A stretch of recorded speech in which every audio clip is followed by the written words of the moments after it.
Hola, bienvenidos a Somos lo que somos, el programa que conduce el invitado en cuestión. Y el invitado soy yo, Horacio Franco. Somos lo que somos. Somos lo que somos, contigo caballero. Somos lo que hacemos, hacemos música para tu corazón. Somos lo que somos, momentito ahí, un tirito y nada más. Somos lo que hacemos, eres el astronauta de la percusión. Ahora.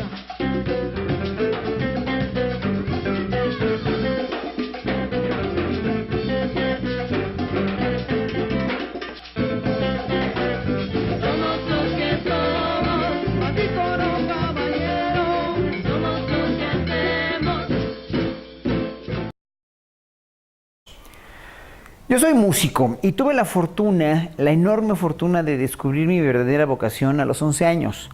A los 11 años entré a la secundaria y cuando me dieron la flauta escolar, que es el instrumento que toco, que me ha dado de comer hasta ahora, que no es es el mismo instrumento, pero es diferente, obviamente.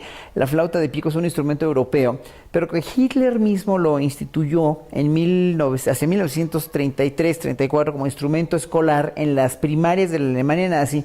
Y ese modelo educativo fue muy funcional en ese entonces. En México se malcopió y se implementó un poco al aventón, como muchas de las cosas que se implementan en este país. Se implementó en la educación media básica, en las secundarias. Y bueno, se implementó muy al aventón porque finalmente a los maestros no se les dio una metodología ni una didáctica de cómo enseñar el instrumento, ni lo que el instrumento significa o representa para la cultura musical occidental. Y entonces, pues ahora sí que les cayó del cielo la flauta y le empezaron a tener que enseñar algo que no sabían. Pero bueno, creo que para mí fue muy bienaventurado para la flauta misma, ¿no? Porque los niños odiaban la flauta en la escuela, porque obviamente la veían como un juguete, la veían como un silbato en realidad. Y claro, cuando los maestros no la sabían enseñar, evidentemente pues era un desastre en la mayoría de las escuelas de este país. En mi salón pues también parecía gallinero, pero yo me di cuenta de una cosa, que desde que me puse la flauta que me compré en la papelería en las manos, me di cuenta de una cosa muy importante, fundamental, que yo tenía una enorme facilidad para la flauta. Dije yo, me suena muy fácil, ay, qué padre, en fin, me gustó. Pero más que nada descubrí una enorme facilidad, una enorme facultad genética. Yo no lo sabía nombrar así, pues tenía 11 años, pero me salió todo muy fácil y me gustó. Unos días después, el maestro de música, de la clase de música, que yo nunca había tomado en mi vida una clase de música, porque no había estado en una primaria donde no la daban, pero y era una escuela oficial, la secundaria 35. El maestro de música nos mandó llamar a unos cuantos que nos quedamos ahí a chacotear en la última hora para que escucháramos a una compañerita nuestra que tocaba el piano, que había estudiado piano desde niña. Cuando yo me acerqué a escucharla tocar el piano, ella tocaba una melodía de Mozart, una sonata de Mozart que se llama la sonata Facile. La sonata Facile es, si recuerdan algunos de ustedes o han visto las caricaturas de Piolín y Silvestre, pues es el tema del Piolín. Me pareció ver un lindo gatito. Bueno, yo oí esta pieza que ya había vivido en las caricaturas, pero la oí tocada en el piano. La escuché transmitida por esta niñita de mi edad también, que tocaba el piano, y nunca había oído el piano tan de cerca. Ahí, en ese momento, me traspasó un como rayo de luz, como algo maravilloso, como una cosa verdaderamente increíblemente mágica, yo lo llamaría, increíblemente desgarradora para mí, que cuando oí el Mozart tocado así, que yo no sabía ni quién, recuerdo, no era Mozart, ni me interesaba tampoco, pero cuando yo oí eso, yo dije, wow, ¿qué es esto? ¡Qué maravilla! ¡Qué cosa tan impresionante! Yo quiero hacer esto, yo quiero dedicarme a esto, yo por lo menos quiero tocar el piano como esta niña, ¿no? Me enamoré perdidamente de lo que escuché. Ya después platiqué con la niña y pues ella me dijo que era Mozart. Yo no iba a saber quién era Mozart, nada, pero desde entonces me di cuenta de una cosa. Me di cuenta de que la música era mi pasión, es decir, la música me encantó y me fascinó, la música clásica a la cual yo nunca estuve expuesto en ningún momento de niño, pero finalmente que en ese momento oigo el piano tan de cerca, estaba yo sentado al lado de su mano derecha, cuando de repente me doy cuenta que eso era mi vida, me di cuenta inmediatamente, de un momento a otro. Y finalmente, pues llegué a mi casa con toda el entusiasmo del mundo, pues habiendo descubierto realmente mi verdadera vocación. Y ese es mi primer consejo siempre para un joven o para un alumno de cualquier escuela. Finalmente que instarlos o decirles, encuentra esas dos cosas. Primero, ¿cuáles son tus facultades genéticas? ¿Qué te sale más fácil? Si los deportes, si las artes, si las ciencias sociales o si cualquier cuestión manual. ¿Qué te sale fácil? ¿Para qué tienes facilidad? ¿Cuáles son tus facultades genéticas?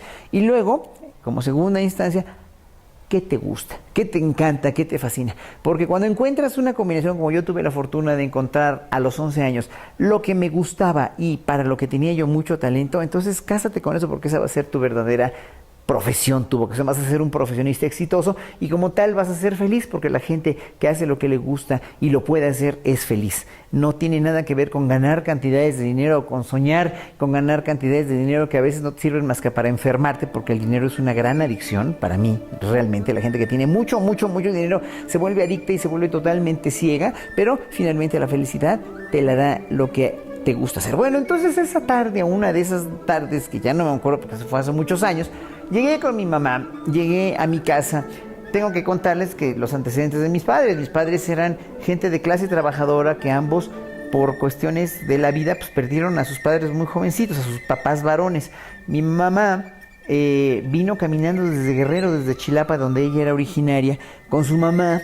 Y bueno, tuvo que hacer la primaria, a duras penas no la terminó, se tuvo que poner a trabajar limpiando casas, mi mamá desde chiquita para ayudar a su mamá, y mi papá por el estilo también. Su padre murió y mi padre tuvo que empezar a trabajar de cantinero o de lo que pudo, y hasta que cayó en una cantina a trabajar, ¿no? Y pues eran analfabetas funcionales, lo que nosotros llamamos analfabetos funcionales. Entonces mis padres no tenían una educación más que para poder realmente criar a sus hijos con los principios que ellos aprendieron, pero no sabían de profesiones más que, digo, evidentemente ellos querían lo mejor para sus 7 hijos. Yo soy el menor de los 7 y ellos querían que sus hijos estudiaran una carrera decente, una carrera universitaria que ellos no habían podido tener, a lo que no habían podido acceder, pero que finalmente pues una carrera para ellos era médico, abogado, ingeniero o poner un negocio o lo que fuera, ¿no? Entonces cuando yo llego a mi casa y le digo a mi mamá, mamá, cómprame un piano, por favor, porque quiero dedicarme a la música, pues soltó la carcajada,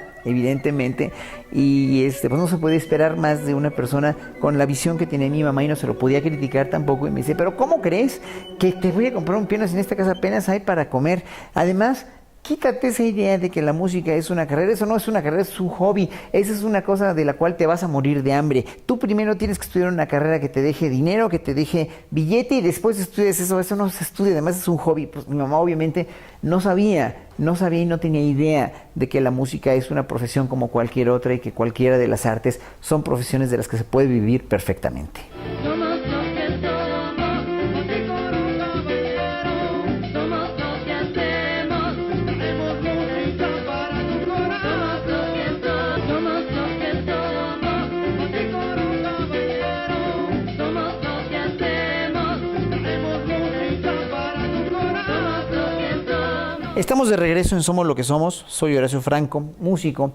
Y les estaba yo contando precisamente cómo fue mi descubrimiento hacia la música, por casualidad, por un avatar del destino, no, por azar del destino. Pero finalmente, al llegar a mi casa y ver que mi madre no quería o no creía que la música fuera una profesión y no me apoyara al 100% en eso, no me apoyaba finalmente. Tuve que seguir, me volví un freak de la música clásica, compraba los discos en los supermercados que antes tenían mejor gusto que ahora porque no había tanta contaminación ni auditiva ni económica como hay ahora, ¿no? Y las tiendas de autoservicio vendían masterizaciones de discos de música clásica a muy bajo precio. Yo empecé a comprar discos con mis domingos, empecé también a oír la radio de música clásica y pues me volví un freak y un fanático de esta música que nunca había yo tenido contacto con ella y yo no quería hacer otra cosa más que músico. Entonces, además me di cuenta de una cosa también, me di cuenta de que el maestro de música, que no era nada tonto en la secundaria, pues se dio cuenta que yo tenía mucho talento y me puso a tocar, desde que se dio cuenta, me puso a tocar y exponer obviamente lo bueno de su trabajo en los festivales del Día de las Madres, del Día del Padre, del Día del Santo de la Directora, del Día del Niño, del Día del Alumno, del Día del Maestro, etcétera, etcétera. Y me di cuenta también que yo era pues bueno para la cuestión de tocar en público, que me ponía nervioso obviamente, pero que no era o sea, no era tal que me daba el blackout, que dejaba de tocar, o me daba tanto miedo que no podía tocar. Me di cuenta que yo era muy bueno para eso y que finalmente, pues ahora sí que siempre me di cuenta que venía yo con todo el paquete completo, con el bagaje que se necesita para ser un artista escénico y para ser un músico. Y entonces yo lo supe desde esa edad, y a los 14 años, en tercero de secundaria, pues me hice un examen de admisión para el conservatorio. Yo sabía que me iban a admitir porque finalmente pues yo tenía facultades. Me admitieron y vino la primera gran decepción en el conservatorio. Me dijeron, no, pues me dijeron, ¿qué instrumento quieres estudiar? Pues la flauta de pico, ¿verdad? La flauta dulce. Les enseño el instrumento. No, pero esto no es un instrumento serio, esto es un instrumento, imagínense, folclórico latinoamericano. Qué tan mal informados estaban en el conservatorio que creían que era una quena, ¿verdad? Pero bueno, finalmente tampoco los puedes culpar, pero en fin, me tuve que meter. Me dijeron, tienes que meterte a un instrumento serio de la orquesta o a canto, porque si no, no te puedes estudiar aquí. Pues bueno, me tuve que meter a violín. Tenía yo dinero ahorrado de una hermana que vive en Estados Unidos. Me trajo dinero, me dio un dinero y yo lo había guardado. Y pues fui a la casa de música a comprar un violín, lo que me alcanzaba. Yo, la flauta transversa nunca me gustó y además no me alcanzaba para eso. Había otros instrumentos que me gustaban, como el fagot o como la viola, por ejemplo, que estaban mucho más caros. Me compré un violincito chino y ahí fue donde me metí a la clase de violín. Tuve la fortuna de tener un maestro de violín que, pese a que me vio y me dijo, y tenía toda la razón, tenía yo 13 años, y me pregunta, ¿ya has estudiado violín? Le digo, pues no. ¿Pero cuántos años tienes? 13. ¿Y nunca has tocado un violín? No. Pero estás muy viejo, ¿cómo se te ocurre? Estás muy grande para empezar el violín. Tenía razón, porque él era uno de los formadores de mejores violinistas de orquesta en México. Era un italiano, el maestro Ecilio Bredo, y que finalmente tenía mucha razón, porque yo nunca había tocado un violín. Para un niño de 13 años ya es un poco tarde empezar el violín, porque para el violín no es que sea más difícil. Nunca vayan a creer ustedes, estimado público, que hay instrumentos más difíciles que otros. Todos los instrumentos tienen una gran dificultad, pero hay unos que tienes que empezar por acondicionamiento físico más temprano. Por ejemplo, el violín, porque en el violín las distancias son tan pequeñas que necesitas una adecuación, una conexión física y mental entre tu oído, tu cerebro y tus dedos para poder afinar perfectamente las distancias tan chiquitas. Mientras más chiquito eres, más rápido vas a aprender esas distancias auditivamente. Es como cuando un niño aprende un idioma. Mientras más pequeño aprende un idioma, mejor lo va a hablar. Los niños bilingües o trilingües no es que sean prodigios, es que es algo en el cerebro que finalmente les entra más rápido. Bueno, yo ya estaba muy viejo para empezar a aprender el violín, y lo que sucedió entonces fue que el maestro me trataba bastante mal, me dejaba al último, ¿verdad? Yo era el último de los últimos de sus alumnos, porque pues, estaba grande, me costaba trabajo, me gustaba y podía, pero me costaba más trabajo porque ya estaba yo más grande. Pero finalmente el maestro era el director de la orquesta de cámara del conservatorio, y en uno de esos ensayos que tenían los sábados, me le presenté y le dije, maestro, me deja tocar de solista con la orquesta de cámara, porque además en la orquesta de cámara estaban los mejores, los campeones del violín, de la viola, del cello y del contrabajo. En el conservatorio eran los mejores alumnos que estaban ahí. Y entonces se me queda viendo y se ríe y me dice, pero te has vuelto loco, Horacio Franco, ¿cómo crees que te voy a dejar tocar de solista si apenas puedes con el violín, vas en primer año? Le dije, no, maestro, pero es que no es con el violín, yo toco la flauta, saqué una flauta sopranino, saqué una pequeña flauta y le toqué un pedazo de un concierto de Vivaldi. Se quedó muy asombrado, porque yo ya tocaba mucho, ya había tocado mucho en la secundaria, ya había yo oído mucho la radio, en la música clásica ya tocaba, ya tenía un repertorio en la flauta, pero no lo sabía. Entonces cuando acabé de tocar me dice, pero ¿cómo es posible que no me habías dicho que tocabas también la flauta? Pues no me preguntó nunca, ¿verdad? No, me dice, pero te tenemos que dar de solista, vas a ser el solista del siguiente concierto, y me dio la oportunidad de dar mi primer concierto cuando tenía yo 14 años en el Palacio de Bellas Artes, mismo que cada 12 de abril, cada 5 años he celebrado 25, 30 y 35 años de carrera de que se hizo este concierto en Bellas Artes, porque fue el concierto que definió mi sino como solista, pues fue el concierto que finalmente recuerdo con mucho cariño y gratitud al maestro Chilio Bredo, que fue quien en realidad me dijo después de esto, pues tienes que dejar el violín, tienes que seguir con la flauta porque tienes un talento descomunal para la flauta, deja eso, deja el violín, deja todo lo que tengas que te quite tiempo, ¿no? Y claro, al día siguiente también del concierto, que me fue muy bien porque me llevé la noche y en verdad fue un concierto que a mí me dejó muy satisfecho, digo, lo tocaba tal vez muy diferente de lo que lo tocaría ahora, pero a la gente le gustó mucho. Y mis padres al día siguiente me dijeron, mira, te llevaste la noche, qué bueno, qué bonito tocaste, pero se siguieron instalados en la misma necia. Primero tienes que estudiar una carrera, porque no nos gusta que te hayas metido al conservatorio, pero bueno, tienes que estudiar una carrera que te deje dinero, porque eso no te va a dejar nunca nada. Entonces ahí fue cuando me enardecí, les dije, a ver, vamos a hacer una cosa. Si cuando yo tenga 20 años o 25 o 30 me convertí en un músico bueno para nada, en una gente que no tiene oficio ni beneficio y que tampoco gana suficiente para vivir y vive de ustedes, entonces me pongo a estudiar lo que ustedes quieran. Puedo estudiar administración de empresas, medicina, derecho, ingeniería, o puedo poner un negocio, o puedo dedicarme a cualquier otra cosa, pero déjenme aprovechar los mejores años de la vida que tengo ahorita, que tengo 14 años, para poder hacer esto, ¿no? Y entonces, bueno, accedieron así a regañadientes y les dije, bueno, entonces vamos a hacer esto. Si al momento en que yo no pueda con la música, entonces me dedico a otra cosa. Vamos a hacer otro pequeño corte y regresamos en un momento. Somos los que somos, músicos caballeros. Somos los que hacemos música para tu corazón. Somos los que somos, músicos caballeros. Somos los que hacemos música para tu corazón. Continuamos en Somos lo que somos. Soy Horacio Franco, flautista y director también. Pues resulta que el conservatorio a mí me marcó mucho. Cuando yo ya estaba de lleno en el conservatorio, acabé la secundaria, no hice la prepa porque no tenía tiempo que perder, porque yo tenía que ir a estudiar con un maestro profesional en México. No había la carrera de flauta dulce y entonces todos mis esfuerzos estaban encausados y encaminados a irme del país, no porque no quisiera yo estar en México, sino porque no podía, no tenía ningún maestro, no había maestro del instrumento. A los 16 años, el director del conservatorio me manda a llamar y me dice, tú eres muy talentoso para este instrumento, ¿por qué no empiezas a dar clase? Y me hizo maestro del conservatorio a los 16 años, he sido el maestro más joven que ha tenido el conservatorio, y me dio también unas horas en la superior de música.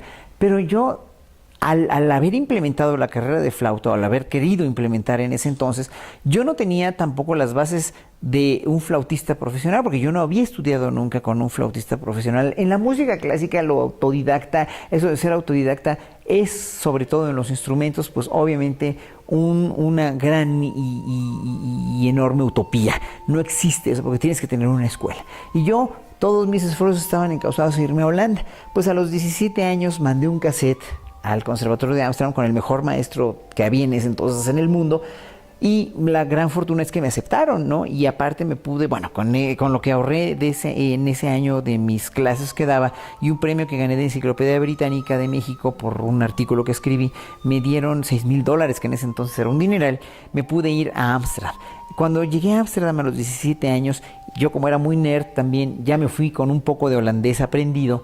Me di cuenta en verdad de lo que es una real democracia, ¿no? Y el chavito mexicano que estaba acostumbrado a la cuestión mexicana, a la cuestión tan arraigada de la cultura mexicana y de la familia, etcétera, etcétera, pues se dio cuenta de que Holanda, la gran democracia que era en ese entonces, que era, sigue siendo, pero es otro rollo ahora. Pero en los años 80 Holanda era una democracia donde veías al primer ministro llegar en su bicicleta o en su cochecito y la gente lo podía increpar, o veías a los hijos de la reina que iban en bicicleta y decían, estos guaruras que están todo el tiempo así amenazándote, que ahora no. Para mí fue un gran descubrimiento la vida en Holanda, pero el llegar a estudiar a la mejor escuela del mundo con el mejor maestro y con 20 y tantos colegas que tocaban tanto como yo o mucho más que yo, me vieron obligado a hacerme un cuestionamiento. Y esto es muy importante. Yo dije, aquí con mi talento que tengo, que es mucho, sí, y con mis ganas y con mi pasión que tengo, que es mucha también, no voy a hacer nada si no me pongo a trabajar, porque vi que en esta escuela, que era la mejor del mundo en ese entonces, no había otra cosa más que enorme trabajo, una cantidad enorme de trabajo y de disciplina. Y entonces me puse a trabajar como nunca en mi vida. Si de por sí era yo muy disciplinado y muy nerd, pues ahora sí que en Holanda, con el mejor maestro del mundo, me puse a darle muchísimo. De tal suerte que el siguiente año era yo ya asistente de mi profesor en las clases de técnica, y en un año más me pude recibir con todo el grado de maestría, lo cual me dio mucho gusto, porque pude acabar una profesión, una carrera con un título, ¿no? Y regresé a México desde 1985, ¿no? A hacer escuela, y posteriormente, unos años después, me volví director también. Fundé Capella Cervantina en 1993, que fue o es todavía hoy Capella Barroca de México. Es el primer grupo de música barroca con instrumentos originales que se dedica a esta música en México. Es un grupo vocal y es un grupo instrumental que trabajó desde el 93 como Capella Cervantina. Después de haber hecho mis estudios en Holanda, mucha gente me preguntaba, ¿pero por qué te regresas a México? O sea, ¿qué sino le ves a tu carrera en un país con tan poco apoyo a la cultura? Y es que en realidad yo soy de la opinión que México es un país muy culto, que México en realidad es un país ávido de cultura, y esa avidez de cultura y esa cultura ancestral que tenemos, y esa total y absoluta incomprensión a nosotros mismos como país, como nación, como cultura, nos hace realmente ser como pueblo una enorme e incomprensible tragedia también. Y yo quería cambiar, a los 22 años que regresé a México, yo quería cambiar esa tragedia. Yo quería en un momento dado decir, bueno, esta cuestión de que México se tiene que quedar así, obviamente es muy pesimista. Yo me hubiera podido quedar en Holanda, pero no hubiera tenido una plataforma de conciertos como la tuve aquí. En México era un país que en ese entonces, y todavía lo sigue siendo, hay todo por hacer. Es un país enorme, con muchísima gente, y que no necesitas más que voluntad de trabajar y de hacer las cosas para poder hacerlas. En un momento dado, sí, mi ánimo podía haber declinado, porque no tenía todos los apoyos que hubiera podido tener, pero finalmente uno hace lo que le gusta y uno es feliz haciendo lo que le gusta, ¿no? Entonces, finalmente, como artista, yo no tengo otra cosa más que eso, el arte, que me da no nada más de comer, sino me da una satisfacción y una enorme calidad de vida, porque hago lo que me gusta y porque soy feliz con eso.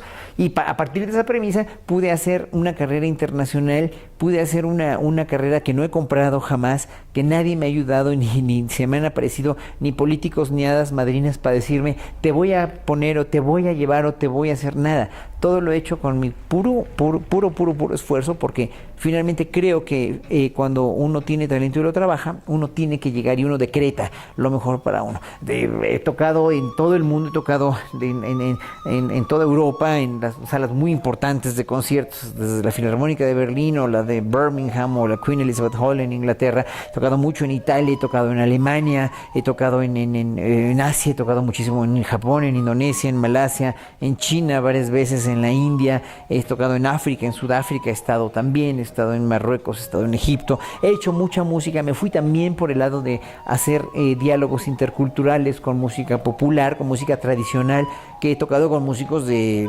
tradicionales de Egipto, de Tanzania, de la India, y bueno, obviamente con músicos indígenas mexicanos, a los cuales admiro y respeto enormemente, porque estoy enormemente orgulloso de la raíz y de toda la cuestión indígena que tenemos en México. Creo que somos los mexicanos, todavía no entendemos que los indígenas nos han dado patria, y no son los héroes nacionales que nos inculcan, los que nos han dado, los que nos tienen que dar patria, y creo que debemos voltear a ver hacia nosotros mismos y hacia esas raíces indígenas. Y por eso estuve trabajando y grabé un disco que se llama Lienzos de Viento, con unos indígenas maravillosos de la región Zoque y de la región Mam de Oaxaca, que son verdaderamente estupendos y extraordinarios músicos.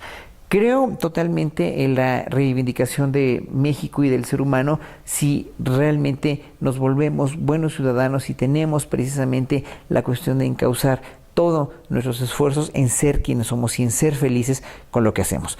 Pues se ha acabado el tiempo de este programa. Me despido muy cordialmente y agradezco muchísimo a toda la producción de este maravilloso programa Somos lo que somos. Soy Horacio Franco y me pueden encontrar siempre en Twitter y en Facebook como Horacio Franco. Somos lo que somos. Somos lo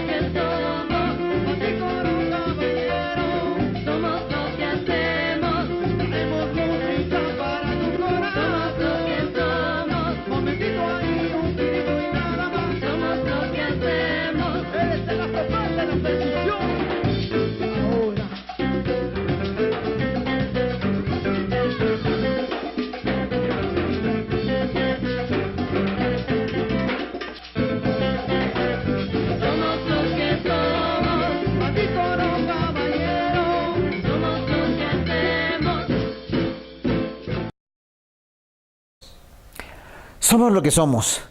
Somos mexicanos porque somos un pueblo totalmente adorable, industrioso, inteligente, maravilloso. Pero también somos un pueblo muy irreflexivo, somos un pueblo muy manipulado, somos un pueblo muy impulsivo y somos un pueblo que tenemos mucho que aprender a vernos a nosotros mismos, a introyectarnos dentro de nosotros y de nuestra cultura, de nuestra mexicanidad maravillosa. Pero somos lo que somos porque estamos aquí y somos y adoramos a este país.